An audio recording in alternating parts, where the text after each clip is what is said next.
O2 sensor for a 1.8 liter Chevy Sonic, or I think Chevy Cruze as well. This is the Upstream O2 sensor.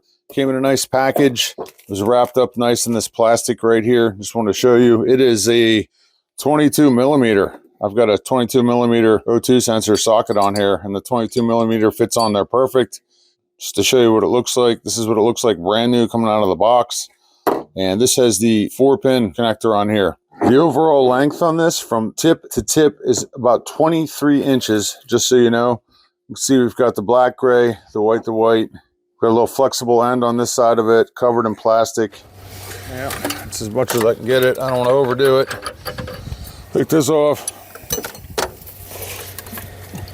Plug it in. You can see this notch lines up right here. This thing slides up under here. I might cable tie this right here, just so you know, but that's it. There you go.